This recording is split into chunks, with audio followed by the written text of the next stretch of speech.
If you wanted to have non-falsifiable hypotheses, you could have things like chocolate is always better than vanilla.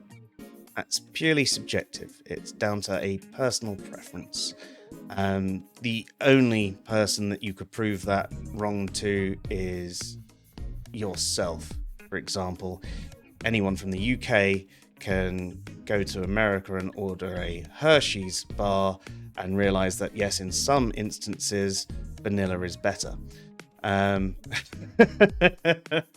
There is a teapot orbiting between Earth and Mars. I mean, that's technically untestable. With current technologies, I suppose we could send a satellite out and try and investigate it in some way. But largely speaking, it's something that none of us can actually test, so it's not really a good hypothesis. God exists. That's just a metaphysical claim. It doesn't fit the paradigm of a valid hypothesis.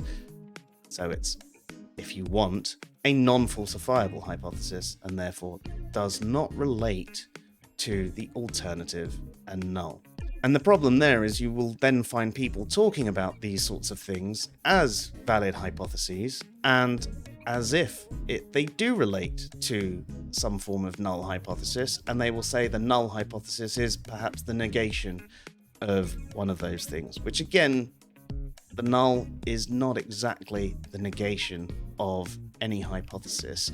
It's there being no relation between the two.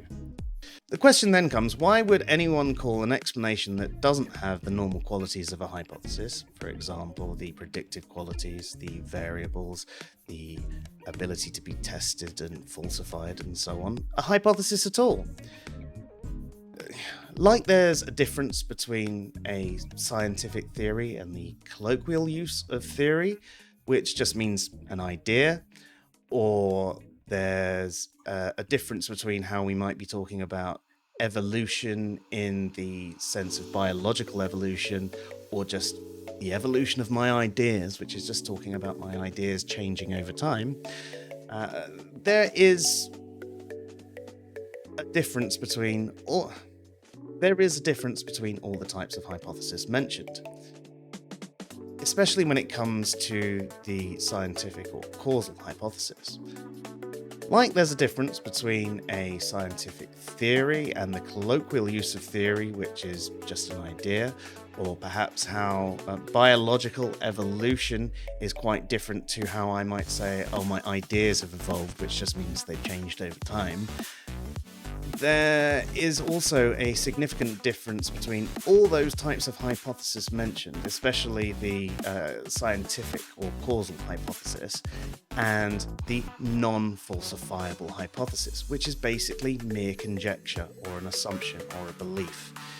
The main issue isn't so much the colloquialism or overly broad use, but it's the use of technical language in a vague way as if it is the same as a scientific hypothesis, or even one of the other types, and therefore, because it's one of these more technical types of hypothesis, it then has its null.